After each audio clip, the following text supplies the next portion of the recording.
Salut à tous, bienvenue dans ce numéro 1 de Off the Pitch, Ultimo Dièse X Sport Contents.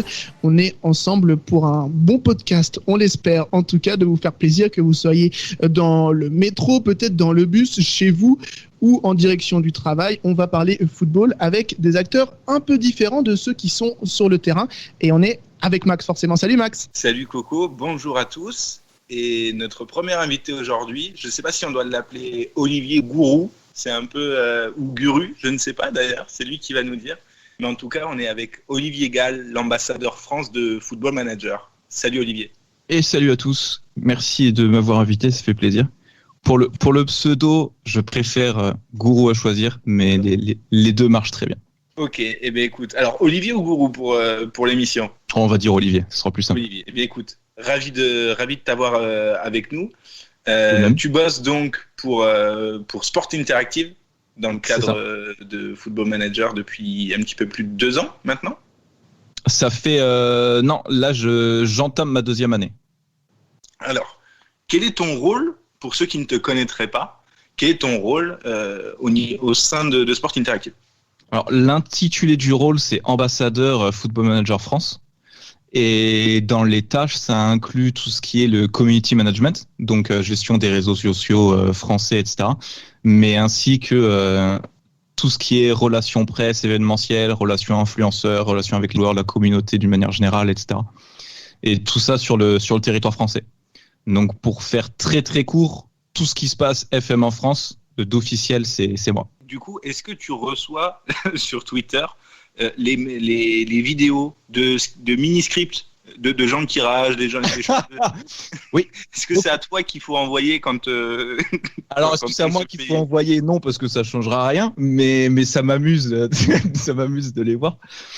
Mais oui, ce qu'il faut faire quand il y a des problèmes, c'est les remonter sur le forum officiel pour que nos équipes de développeurs puissent regarder et voir si en effet c'est un problème à corriger ou si ce n'est pas un problème, et à ce moment-là, répondre aux gens que ça vient pas du jeu, désolé. Forcément, jouer en 3-6-1, c'est pas forcément la bonne option pour gagner un match de championnat. On vous l'a dit dans ce podcast, de vraiment sortir du cadre des interviews traditionnelles. On peut en lire plein d'Olivier sur Internet. Je pense à SoFoot, à Winamax qui t'a interviewé il y a pas longtemps. La question bateau, j'ai envie de te dire, mais ça fait quoi d'être embauché par la franchise dont on a fait la promotion, en tout cas qu'on ponçait sur les consoles et sur les PC depuis un petit moment? C'est un rêve tout simplement. Ça faisait, moi j'ai commencé à jouer sur les jeux de management comme ça à partir de l'entraîneur 98. Donc les jeux type FM et FM lui-même, ça va faire 22 ans maintenant que je suis dessus. Et ça faisait quelques années que je tannais un petit peu la team communication de Sport Interactive pour qu'ils ajoutent un vrai community manager en France sur toute l'année. Et jusqu'au moment où on me dit, en fait, on est sur le point de le faire, là, ça y est. Je dis, trop cool, machin et tout, pensez à moi, etc. Et ils me répondent, en fait, t'es le numéro 1 sur la liste pour l'instant. Et quelques mois après, ça s'est fait. Donc, c'est trop bien. C'est juste trop bien. Pouvoir, non seulement avoir le dream job, c'est une chose, mais en plus, les accès, on va dire, entre guillemets, à l'envers du décor, voir comment ça se fait, comment le jeu se prépare, etc. derrière, pouvoir être impliqué dans tout ça, c'est quelque chose. Ça a changé ton rapport au jeu, j'ai envie de te dire. On en parlera après, mais Max, c'est plutôt Team FM, moi je suis plutôt Team FIFA. Mais moi, je ne peux pas être pro en fait sur FIFA parce que je me dis, si ça devient mon métier, ça sera plus le même kiff, tu vois, que j'ai par rapport à ça. Ça a été perdu pour toi ou non ? Alors, pour l'instant, ça n'a pas changé. Je suis suffisamment taré autour du jeu, on va dire, pour pouvoir être dessus toute la journée vis-à-vis du travail et le soir derrière quand je fais du stream sans problème. Mais peut-être que dans quelques mois ou années, je sais pas, ça va me saouler de cumuler les deux. Mais pour l'instant, c'est clairement pas un problème. J'adore suffisamment le jeu pour pouvoir y jouer H24. Justement, à un moment donné, j'ai cru comprendre que tu avais représenté la France sur un tournoi. Oui. Alors déjà, félicitations. Si. Et puis, alors comment t'as réussi à représenter la nation Et est-ce que ça part de là un petit peu aussi, les contacts que tu as pu avoir avec Sport Interactive? Ouais. En fait, ce qui s'est passé, c'était il y a 2 ou 3 ans, il me semble. 3, je crois. Et Sport Interactive avait annoncé ce qu'ils avaient appelé la Copa Manageria, qui était une espèce de compétition type l'Euro, où il y avait un représentant de chaque pays. Donc on était 16. C'était pas exactement les 16 nations à l'Euro, vu qu'il y avait Écosse, Pays de Galles, France. Il n'y avait pas l'Espagne et l'Allemagne typiquement. Mais il y avait il y avait 16 nations différentes du coup représentées. Et j'avais vu un article de SoFoot, je crois, il me semble que c'était Foot, qui avait en gros mis en ligne un formulaire à remplir à base de on recherche le représentant français pour cette compétition, est-ce que c'est vous, etc. Et donc j'avais rempli ce formulaire qui demandait le temps de jeu qu'on avait, depuis combien de temps on jouait à FM, quel type de joueur on était, quel est notre meilleur accomplissement sur le jeu, etc. Donc j'ai eu la chance d'être sélectionné là-dessus, et en effet c'est là-dessus que tout part, parce que c'est là-bas que j'ai mes premiers contacts directs avec l'équipe de Sport Interactive, auquel j'ai pas lâché les baskets depuis, et maintenant je travaille avec. Parce que du coup, avant, tu faisais quoi, sans indiscrétion? Avant, je faisais juste du streaming sur FM, mais je débutais, je crois, j'ai commencé sérieusement entre guillemets juste quelques mois avant ça. Et avant, il y avait la fac, etc. Ok, donc tu jouais au fond de l'amphi en fait, comme tout le monde, comme nous. J'aurais pu. Mais le mini IPC que j'avais pour les études ne me le permettait pas, hélas. Tu te rappelles la première partie que tu as lancée sur, à l'époque, Entraîneur 98, c'était quoi ou pas? C'était une partie, certainement une partie avec mon grand frère qui achetait les jeux et on y jouait ensemble. Et je sais plus exactement si on avait commencé en première division en France ou en Serie A en Italie. Je me souviens de pas mal d'anecdotes déjà sur ce jeu-là, mais je sais plus exactement quelle était la première partie. Mais il y avait des parties qui se passaient à Monaco, ou alors il y avait Parma qui était un top club à ce moment-là, avec les Thuram, Cannavaro, Co. Donc c'est un peu, comme on dit souvent, la filiation avec son frère ou ses frères et sœurs, des fois, qui emmènent là-dessus. Ton frère, il a un regard justement par rapport à ça, par rapport à ton poste actuel, j'ai envie de dire. Alors, si on lui demande, je lui dois tout. Mais non, il est content, parce que c'est un énorme fan du jeu lui aussi. Donc, savoir que moi, je réussis à ce point-là dedans, là où lui, il a arrêté il y a quelques années pour plus se concentrer sur la vie de famille et professionnelle ailleurs. Donc, non, ça fait énormément plaisir à tout le monde. C'était qui le meilleur des deux? Très honnêtement. Très honnêtement, jusqu'à FM 2015, j'ai dû gagner très peu de matchs contre lui et quasiment jamais gagné un titre. Mais après, à FM 2015, c'est un petit peu plus équilibré. 2016-2017, c'était plutôt en ma faveur. Et après, il a arrêté de jouer, c'était devenu un mauvais jeu. Et du coup, là, tu dis, en gros, on va peut-être parler un petit peu de comment gagner, tu vois, comment devenir un bon manager. Est-ce que toi, t'as des conseils? On sait que déjà, il y a deux clans. Il y a ceux qui prennent des grosses équipes, qui se font un kiff et qui prennent le PSG, par exemple, et qui veulent enfin leur faire gagner avec des champions. Et t'as ceux qui vont chercher plus le challenge, qui vont partir au Glasgow Rangers, tu vois, ou à Hibernian, etc. Ouais, ou à Leeds United, tu vois, ce genre de petit challenge sympa. Mais déjà, vous, des remontées que vous avez, est-ce que déjà tu as un regard? Est-ce que tu sais quels sont les clubs qui sont les plus joués ou ce genre de choses? Il me semble que les infos sont dispo en interne. Elles me sont pas nécessairement remontées. Mais je sais que moi, je fais partie de la team numéro 1 à base de moi, je préfère jouer dans des grands clubs, on va dire. Je joue énormément à Monaco. Parce que, en fait, ce qui me procure le plus de challenge, entre guillemets, on va dire, c'est de jouer la Champions League. Parce que ça fait quand même 22 ans que je joue au jeu, donc je commence un petit peu à saisir les rouages du truc.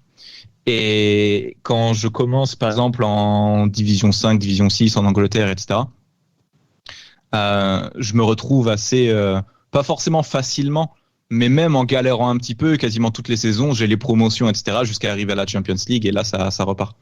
Mais du coup, c'est 5 ou 6 saisons où je m'ennuie presque, en fait. Parce qu'il n'y a pas spécialement d'enjeu. Je sais que ma tactique marche, que je vais réussir à trouver les bons joueurs et que je vais avoir la promotion à la fin de la saison. Même si je me retrouve avec 5 ou 6 défaites dans la saison, que je suis à 1 ou 2 points juste à peine, mais je suis là-haut à chaque fois. Et justement, par rapport à ça, t'as des joueurs, genre on va dire, je sais pas, par cycle de 4-5 ans, où depuis 5 FM, tu sais que c'est tes pépites et tu sais que tu vas les faire venir dans ton club, et du coup, en 10 ans, ils ont porté 15 maillots différents. Alors, il y en sur des cycles moins longs, mais il y en a. Je pense par exemple à Paulinho qui est au Leverkusen aujourd'hui. Quand il était à Vasco, je crois que c'était sur FM 2018, où il a émergé un petit peu dessus. Et ouais, je l'ai pris dans toutes mes saves que j'ai fait, toutes mes parties sur le FM 18. Et sur le FM 19, j'ai essayé de le récupérer aussi dès que je pouvais, même si comme il venait de signer à Leverkusen, c'était un petit peu plus difficile. Mais oui, non, il y a quelques joueurs comme ça. Pas tant. J'aime beaucoup fatalement les joueurs du titre, de l'année du titre à Monaco, mais qui sont pas forcément très simples à ramener à la maison. Mais dès qu'il y a l'occasion de redonner le maillot de la SM, Fabinho, Bernardo, ça signe tout de suite. Mais ouais, non, du coup, je me concentre beaucoup sur les new gen dans le jeu, qui sont les joueurs qui sortent des centres de formation chaque année. Et vu que je suis très actif sur leur recherche, je me crée pas mal d'effectifs autour de ces joueurs-là. Et pour quelqu'un qui va acheter son premier FM là dans quelques jours, est-ce qu'il peut déjà, parce qu'on sait, il n'y a pas, contrairement à FIFA ou à d'autres jeux de foot, où tu peux jouer avec plusieurs niveaux de difficulté, à FM, il n'y a pas ce degré-là, ou moins. Est-ce que quelqu'un qui l'achète pour la première fois va pouvoir tout de suite trouver du plaisir, va pouvoir tout de suite gagner ? C'est possible. C'est possible. Ça dépend. Le niveau de difficulté, il est intrinsèque entre guillemets au jeu en fonction des compétences que tu donnes à ton entraîneur à la création. Donc, si tu lui donnes plus de diplômes et plus d'expérience en tant que joueur, ça va être plus simple de commencer dans des gros clubs, de pouvoir garder tes joueurs motivés, de monter le moral, d'attirer plus de joueurs, etc. Donc là, déjà, tu as une certaine prise en main qui est plus facile. Parce que si tu commences, on va reprendre l'exemple de PSG ou de Monaco, en te mettant comme expérience professionnelle que tu es un ancien joueur du dimanche et que tu n'as pas de diplôme, quand tu vas arriver dans ton vestiaire, tu vas dire « Ouais les gars, on va gagner ce match », ils vont te répondre « T'es qui ?» Donc ça va pas marcher. Et après, c'est un gros travail de lecture des infos qui sont données dans le jeu, notamment au niveau tactique et au niveau des attributs des joueurs. Parce que tous les éléments, même si tu peux les avoir en un seul clic, et c'est un ou deux mots à chaque fois pour les consignes, les éléments tactiques, etc., ils ont des descriptions détaillées. Les rôles de tes joueurs ont des descriptions détaillées qui permettent aux nouveaux arrivants sur FM de mieux saisir qui fait quoi et ce à quoi chaque élément correspond dans le jeu. Parce que c'est facile d'arriver et de se dire « Ah oui, le rôle, par exemple, mon milieu, je le mets Metzela, parce que moi, je pense que ça fait ça. » Et peut y avoir parfois des espèces de misconceptions, entre guillemets, où certaines personnes ne prennent pas le temps de lire les informations du jeu, parce qu'ils partent du principe qu'ils savent. Et même s'ils ne sont pas forcément erronés, c'est peut-être pas comme ça que l'élément est traduit dans le jeu. Et à ce moment-là, peut y avoir des problèmes de retranscription tactique de leur côté. Mais avec de la patience et en prenant le temps de bien lire et d'essayer d'ingérer toutes les informations que le jeu nous donne, on peut réussir à trouver quelque chose. Et même si au début c'est difficile, à force de tentatives, réussir à développer sa première tactique qui marche bien est extrêmement satisfaisant pour 100% des joueurs de FM. Bordel, il vient de faire mon portrait. Exactement, c'est le joueur dont il vient de parler justement par rapport à ça. On va avoir l'occasion dans ce podcast de débattre un peu entre Maxime et moi ou avec l'invité même de nos pratiques. Moi, je le disais, je suis pas forcément un joueur de FM à la base, je suis plus un joueur de FIFA, mais je salue mon coloc qui m'initie chaque année à FM et qui lui est un gros ponceur de jeux. Et moi, je suis peut-être pas assez patient justement pour jouer à FM. J'y ai joué vraiment pour la première fois pendant le premier confinement. Justement, tu vas peut-être nous expliquer un peu tout ça via Epic. pour ceux qui n'avaient pas le jeu, on a eu accès et on a pu faire même des parties en ligne. Ça, j'ai trouvé ça génial avec 4 potes. On s'est fait un mini championnat et tout. On a bien kiffé. Ça a été une belle réussite, ça, pendant le confinement, je crois, de la part de votre studio. Une très belle réussite. Parce que jusqu'à présent, de manière digitale, le jeu il était disponible que sur Steam. Donc on pouvait l'acheter sur plein de revendeurs, mais c'était que des codes d'activation Steam quasiment, ou le jeu en physique. Et là, cette année, pour la première fois, on s'est rajouté sur la boutique Epic. Et pour annoncer ça, entre guillemets, le jeu a été mis gratuit pendant 2 semaines. Et c'était 2 semaines pendant lesquelles chaque personne qui téléchargeait le jeu le gardait à vie. Et donc, on a eu énormément de joueurs supplémentaires sur cette période. Et cette année, Football Manager 20 a explosé tous les records de vente et d'activation comparé au FM précédent. Donc oui, après, il y avait le confinement globalisé, que ce soit au UK, qui est le plus gros marché forcément, et ensuite la France, qui est un des plus gros juste derrière. Et vu qu'il y avait eu les 2 confinements coup sur coup, il y a eu beaucoup de personnes qui ont relancé FM, qui ont pris FM, etc. Et je crois qu'on a annoncé le jeu gratuit sur Epic 1 semaine ou 2 semaines après le début du confinement. Donc on a eu beaucoup de joueurs là-dessus. Justement, au moment où on enregistre, on est en plein confinement ou semi-confinement. Votre date de sortie, elle était légèrement décalée, si je ne dis pas de bêtises. Oui. Est-ce que vous attendez à un démarrage absolument incroyable, ou du moins un peu plus important que les années précédentes, du fait justement de ce confinement, ou du fait des joueurs qui ont pu adhérer et tester sur le premier, et qui du coup se sont dit, à partir de cette année, à partir de 2021, voilà, je sais quel jeu j'achète à la Toussaint. C'est sûr qu'on aimerait bien, parce qu'en plus les situations sont difficiles pour tout le monde. Nous, on a tout le studio qui travaille à domicile parce que plus personne... on a la direction qui prend le Covid et le confinement très au sérieux et qui avait annoncé dès le début, même quand le confinement en Angleterre avait commencé et où il leur avait annoncé une durée limite, en interne, ils nous avaient déjà annoncé que eux, ils pensaient pas qu'on allait retourner au studio juste après. Il fallait qu'on parte du principe que ça allait durer plusieurs mois de plus chez nous, etc. Mais donc oui, forcément, que ça marche mieux, on adorerait. Mais on est aussi conscient du fait que c'est une situation très délicate et précaire pour beaucoup de monde et que pas forcément autant de gens que d'habitude vont avoir de quoi s'acheter un jeu arrivé justement en plus juste avant les fêtes de Noël. Il y a ce problème forcément via la finalité des jeux, mais moi j'avais un peu plus de questions. On va essayer de mettre à part un peu cette saison exceptionnelle, j'ai envie de te dire. Moi, ce qui m'a toujours intrigué dans FM, pour avoir vécu ma petite expérience, moi habitant à Orléans, j'ai eu quelques contacts avec une des personnes qui récoltait les données du jeu, mais ce qui m'a toujours fasciné, c'est comment c'est possible de récupérer autant de données pour que le jeu soit fiable et pour que ça colle à la réalité parfaitement. Mais c'est avec j'ai retrouvé des potes à moi qui jouaient en 19 NAS à l'USO, je me disais mais comment c'est possible? Et encore en France, je me disais comment c'est possible à Cali, au fin fond de l'Amérique du Sud, quoi. En fait, alors je suis pas 100% certain du chiffre exact, mais on peut visualiser Sport Interactive et donc Football Manager comme un club de foot qui a, je crois, on a 1400 recruteurs qui travaillent dessus. Et c'est dans la plupart des grosses divisions, c'est une personne par club.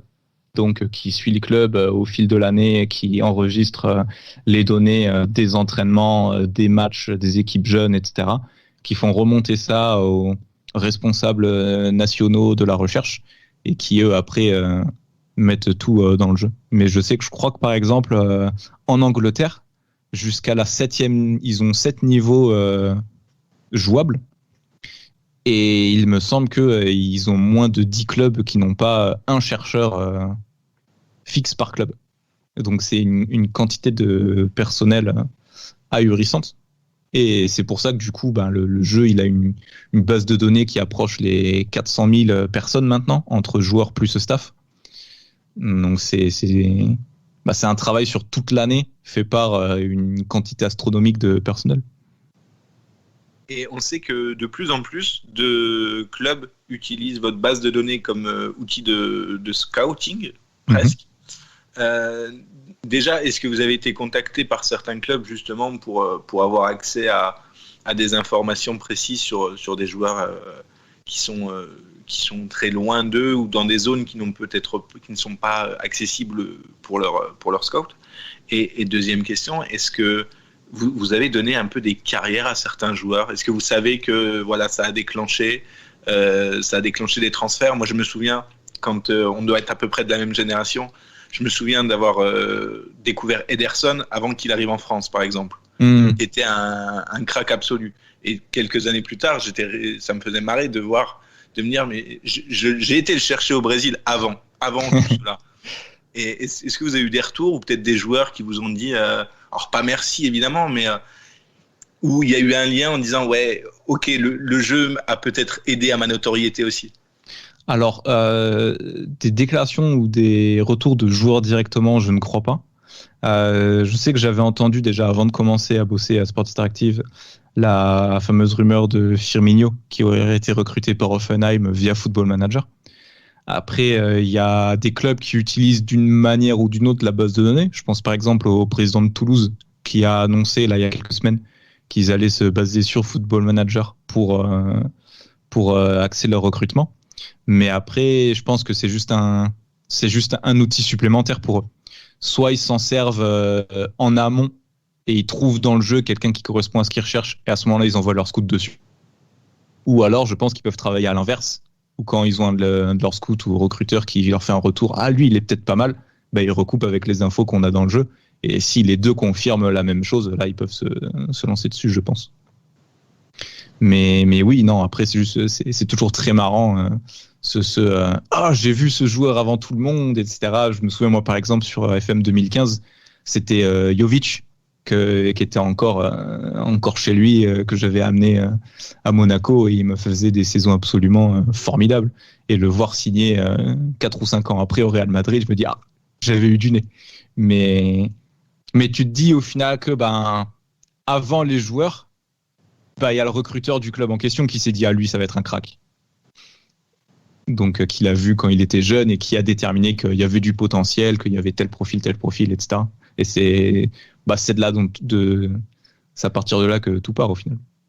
Justement, la team Winamax, pensez-y, comme ça, checkez bien les effectifs avant qu'il y ait des transferts. Comme ça, vous pariez de bien meilleure manière et mettre vos PEL sur les bonnes cotes. Et justement, à l'inverse de ça, moi je suis un peu dans l'inverse là, dans le podcast d'aujourd'hui, mais on voit, je prends l'exemple de FIFA, des fois les développeurs du jeu se mettent des cartes manager de forme ou manager de tout et tout. Est-ce que il y a des petites vannes comme ça qui peuvent être faites ou pas, où on met un des éditeurs du jeu dans la colo alors, il n'y a pas tout à fait ça. Je sais que moi, je peux apparaître en tant que new gen dans le jeu. Donc, à tout moment, dans un club français, je sors du centre de formation. Et ça, c'est disponible pour certaines personnes. Je sais que c'est un lot très prisé qu'on met à disposition pour certaines œuvres caritatives. Est-ce que tu es fort? C'est ça la grande question. C'est complètement aléatoire. Les seuls éléments qui sont déterminés, c'est le nom, prénom, la date de naissance, donc juste le jour et le mois, la taille, le poids, le poste préférentiel. Et tous les attributs, le potentiel, le club dans lequel je débute, tout complètement aléatoire. Donc la majorité... C'est la même forme de conception pour tout le monde, pour toi comme pour les autres? Ouais. Alors, il y en a qui sont complètement aléatoires et qui sont faits en fonction d'une banque de données de noms et de prénoms qui sont utilisés. Je sais pas exactement comment ça marche, mais il me semble que tous les prénoms et noms qui sont recensés dans un certain pays sont ajoutés à la base de données, il me semble. Et ceux qu'on retrouve dans le jeu sont aussi dans la base de données. Donc, on a ces possibilités-là.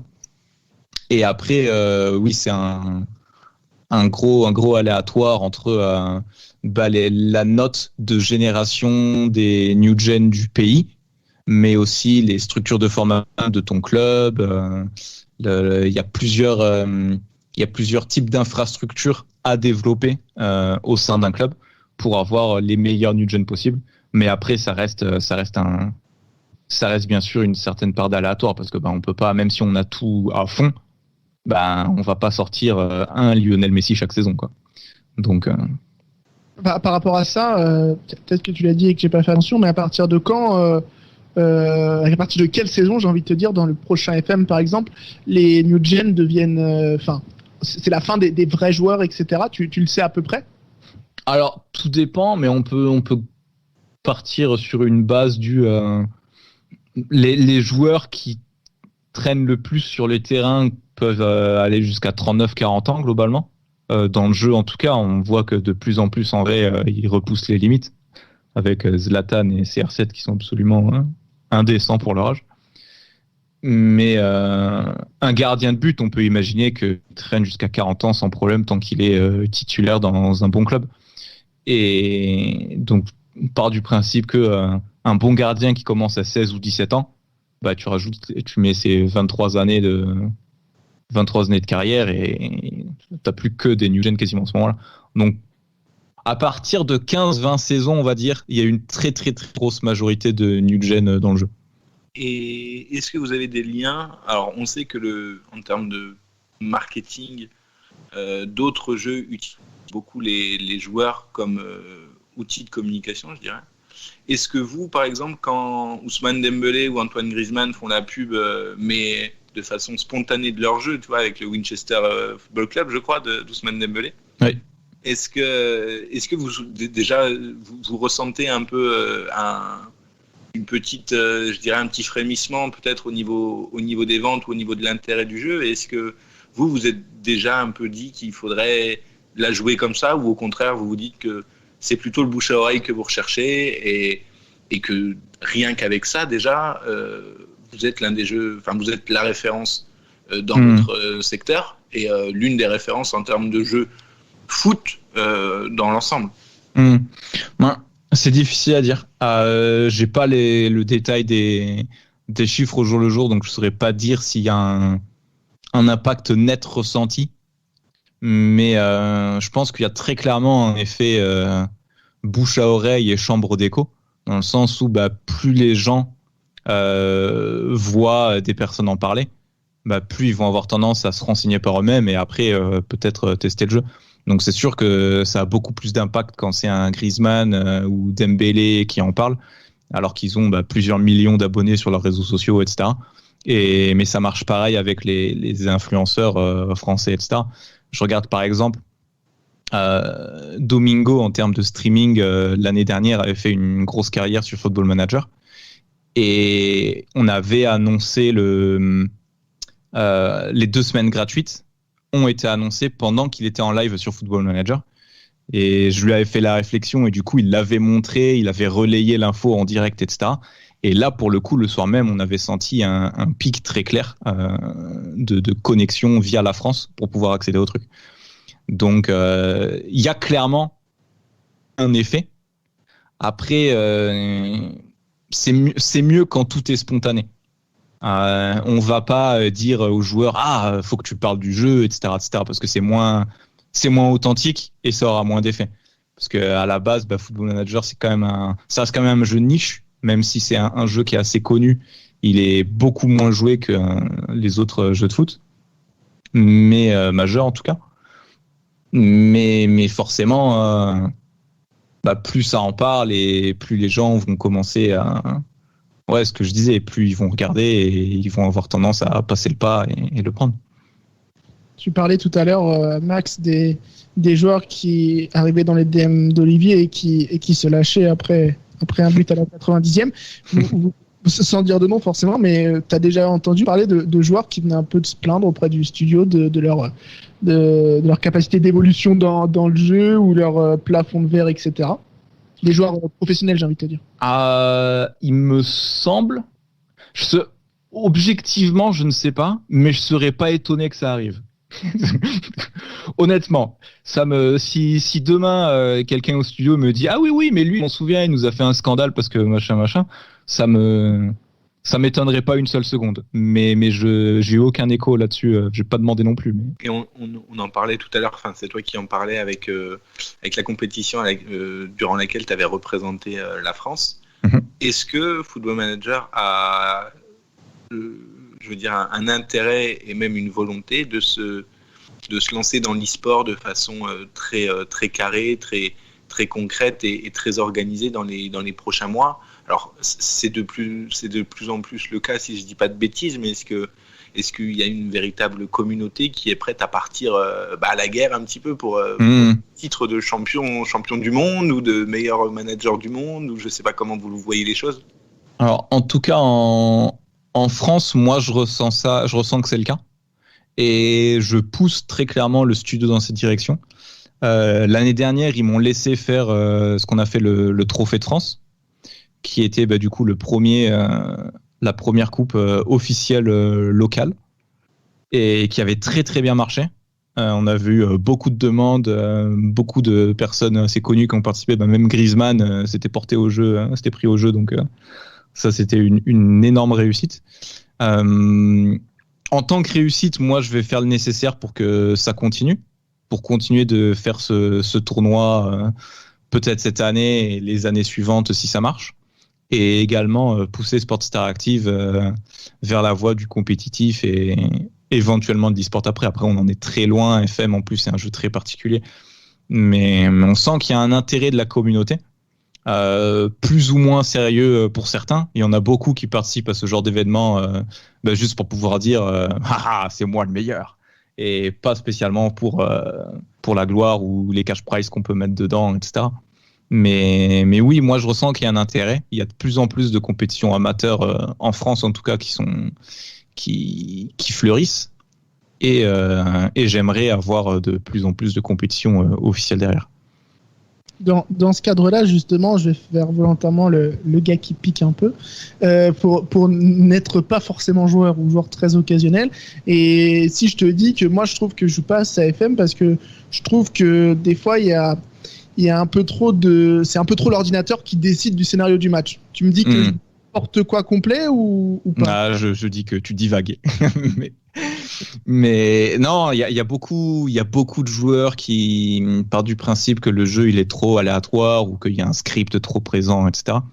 Après, il y en a qui en sont fondamentalement convaincus et peu importe ce que je vais dire, je vais pas pouvoir leur faire changer d'opinion.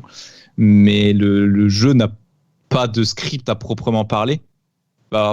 Ça reste un jeu avec des données, des algorithmes, etc. Donc il y a une base de script, littéralement parlant, j'entends. Mais le script dont les joueurs parlent, qui est, par exemple, il y a une occasion à la 91e, je vais toujours encaisser, ou alors ce match, je devais le perdre, ou des choses comme ça n'existe pas. Mais c'est juste un cumul d'un milliard de facteurs, enfin, avec chacun des attributs de chacun des joueurs qu'il y a sur le terrain, les rôles que tu leur mets, les consignes collectives, les consignes individuelles, les mêmes choses pour les adversaires, etc. La forme du joueur, son mental, comment tu lui as parlé, etc. Il y a tellement de facteurs qui rentrent en compte que du coup, tu peux relancer le même match 50 fois et avoir... 50 issues différentes, non, parce que y a que victoire, défaite ou nul, mais 50 scores différents presque, ou 50 scénarios en match de qui a dominé, de comment sont passées les actions, etc., qui sont différentes à chaque fois. Donc il n'y a pas spécialement il n'y a pas du tout de script même, mais il y a énormément de facteurs qui fait que quand on n'a pas la main mise dessus, quand on ne maîtrise pas spécialement tous ces aspects-là, on a l'impression qu'on n'a pas le contrôle forcément. Mais dès qu'on comprend plus tous les aspects, les tactiques, etc., à ce moment-là, on se rend un peu plus compte qu'il y a beaucoup moins de parts de hasard que ce qu'on s'imaginait. Pour parler un petit peu de l'opus qui va sortir dans quelques jours maintenant, le 24 novembre, c'est bien ça? C'est ça. J'avais deux questions. La première, est-ce que tu peux nous parler des éventuelles évolutions et des nouveautés que vous avez apportées sur cet opus-là? Et la deuxième, c'est est-ce que vous craignez pas que la sortie de mon livre impacte vos ventes le 24? Alors, je pense que maintenant, il va falloir repousser la date, assurément. Ça va pas être possible. Mais non, pour ce qui est des nouveautés, on a 4 nouveautés majeures cette année. Il y a un gros travail sur les interactions. On a remplacé jusqu'à présent, quand on parlait à nos joueurs ou à la presse, on avait juste le ton de parole, donc assuré, calme, agressif, etc. Et maintenant, on a remplacé ça par la gestuelle. Donc, je crois qu'il y a une vingtaine de gestuels disponibles et ça va du se faire une accolade, se serrer la main, écarter les bras, faire un nom du doigt, un nom de la tête, ou taper du poing sur la table en conférence de presse, ou dans le vestiaire, tu peux balancer ta bouteille, une bouteille d'eau au travers du vestiaire, etc. pour bien faire comprendre que t'es pas content. Donc, des interactions beaucoup plus poussées avec une interface revue pour avoir... Comme André Villas-Boas, Exactement ce que j'allais dire. et tu fais un groupe de pas contents et puis tu vas à côté. C'est possible. Alors, pas forcément tout à fait. Après, foncièrement, le jeter de bouteille peut être fait sur... tu peux choisir les joueurs.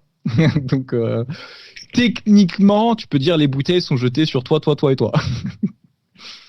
Donc oui, après tu peux forcément tu peux cibler ce que tu dis et quel ton à qui avec certains groupes de joueurs pris à part plus que d'autres. Donc ouais, après on a aussi dans les autres mises à jour au-delà des interactions. On a l'expérience du jour de match qui est complètement revue avec une interface qui a été changée. On voit maintenant l'apparition de la feuille des effectifs qui est très différente. On a l'ajout des XG, donc les expected goals, qui sont ajoutés dans le jeu. Donc on peut voir ça en temps réel pendant le match. Ou est-ce que l'occasion qu'on vient d'avoir, c'est une occasion où on aurait dû marquer ou pas, etc. Et donc beaucoup de changements de fond pour que ce soit beaucoup plus immersif là aussi, pendant les matchs, juste avant et juste après, parce qu'on a les rapports de match, etc. On a un travail aussi sur la gestion du mercato, où maintenant il y a une réunion, ce qu'on appelait la réunion de recrutement, juste avant le marché des transferts, où en gros on est pris à part entre guillemets par notre staff, donc le président, le directeur sportif, l'assistant manager, etc. Et qui viennent nous voir à base de alors l'effectif actuel c'est ça. Nous on estime que à ce poste-là, pour ces raisons-là, on aurait besoin de recruter un joueur, ou alors de prendre un joueur en prêt parce que pour ceci cela, ou genre là par exemple un autre buteur là il se fait vieux donc il faudrait recruter un autre buteur. Mais dans vos tactiques, vous utilisez plutôt ce profil-là. Donc nous, on vous conseille lui et lui qui ont le même profil, qui sont abordables, etc. Donc ça, pareil. On revient encore une fois à une immersion beaucoup plus poussée et un souci du détail propre à Football Manager, de toute façon. Donc, et après, il y a beaucoup de plus petits éléments qui arrivent, comme par exemple, une fois que la saison est terminée, maintenant, il y a un récap qui est beaucoup plus développé sur ce qui s'est passé dans la saison. Pour célébrer, par exemple, ça va pas être présenté de la même manière si tu as fait toute la saison en tête, ou si t'es pas promu alors que tu étais annoncé à la promotion, ou si à la dernière journée, tu as gratté ta victoire qui te permet d'arriver aux playoffs, etc. Et tout ça, ce sera présenté de manière différente avec des attentes différentes pour les saisons suivantes et des retours différents du board et des spectateurs. Donc là aussi, beaucoup plus poussé par rapport à ce qu'il y avait jusqu'à présent.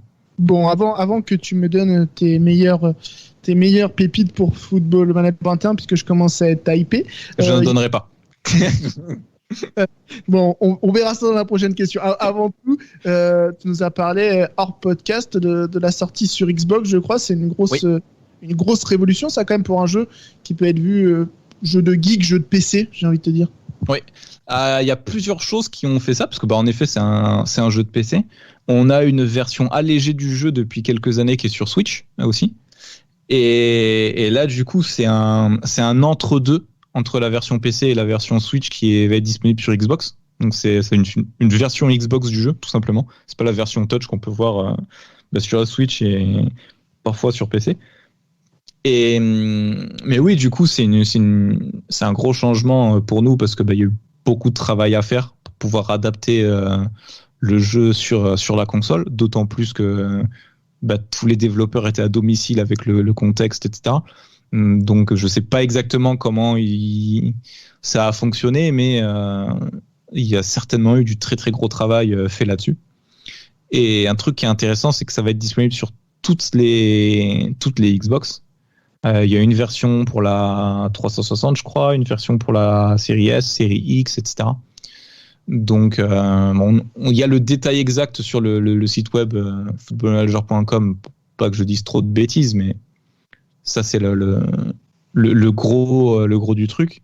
Et il y a une compatibilité Microsoft où tu peux accéder à la version Xbox du jeu sur PC et pouvoir reprendre ta sauvegarde sur ton PC. Mais ça restera la version Xbox du jeu sur le PC. Ça passera pas à la version classique, on va dire, de Football Manager. Donc, très clairement, un très gros travail dessus. Très intéressé de voir ce que vont en penser les joueurs Xbox. Il y a eu de très très bons retours sur les réseaux sociaux là-dessus. Donc, hâte de voir ce que ça va donner. Et du coup, vu que tu voulais pas répondre à Corentin sur les pépites, est-ce qu'à moi, tu veux bien m'en donner une, genre juste un 9, tu vois? Par exemple, si je prends l'OM, je sais que j'aurai un problème de 9. Juste un 9, s'il te plaît. Alors, en tant que monégasque, je vais te dire, en m'arrachant le cœur, qu'il faut prendre Pellegrini. Mais objectivement, je connais pas encore les attributs des joueurs dans FM21. Donc, je saurais pas dire qui est bon dès le début, qui a du potentiel ou pas. Et est-ce que l'OM doit résilier le contrat de Nagatomo quand on commence une partie avec l'OM, où est-ce qu'il faut le garder? Est-ce que vraiment une doublure en défenseur gauche de Nagatomo, est-ce qu'on est obligé, tu vois? Parce que je sais qu'on est une grosse communauté et eux vont être en difficulté peut-être dans le jeu. Ils vont avoir des trous, à latéral droit il y en a pas, etc. Donc peut-être une piste, ou alors il faut changer le staff complètement, le staff de Villas-Boas. Je pense tous les joueurs auront leur place, au moins au début, ceux qui sont présents aux effectifs. Parce que l'impact du Covid est pris en compte dans le jeu, même si le Covid lui-même n'y est pas. Et donc l'impact physique sur les calendriers et sur les finances est présent. Donc la première saison, avec des calendriers qui sont beaucoup plus resserrés, vous allez avoir besoin de tous les joueurs qui sont à votre disposition. Donc très clairement au début, vous n'allez pas vouloir vous séparer d'un des seuls arrière-gauche qu'il y a dans le club. Bon, en tout cas, on se rappellera qu'il nous a parlé de Paulinho qui joue à Leverkusen, pour ceux qui viennent d'acheter le jeu en ce 24 novembre. Ça va déjà être la fin du... Avant de se quitter, Olivier, est-ce que tu peux nous rappeler l'ensemble de tes réseaux sociaux? Où est-ce qu'on peut te retrouver pour justement progresser un peu sur le jeu, observer comment tu games, quoi? Alors, c'est possible de me retrouver sur Twitter à FM_Gourou88 et sur Twitch à FM_Gourou. Et c'est les deux réseaux principaux. Et d'une manière générale, sur le compte officiel FM France, bien sûr. Eh bien, merci beaucoup. On espère que vous aurez kiffé bien ce premier podcast d'une longue série. On l'espère. On rappelle les grosses sorties. La sortie du FM21, ça sera le 24 novembre prochain, donc sur PC et sur Xbox, le même jour que la sortie du livre Génération Sacrifiée, qui parle de la génération 1987 de football de l'excellent Maxime qui est avec nous dans ce podcast. Merci les gars. Merci à vous. Retrouvez ce podcast sur toutes les bonnes plateformes de podcast. Forcément, nous on se retrouve très vite. Bonne journée, bonne soirée, bonne nuit si vous nous écoutez dans votre lit ou en allant au travail. À très vite. Ciao, ciao.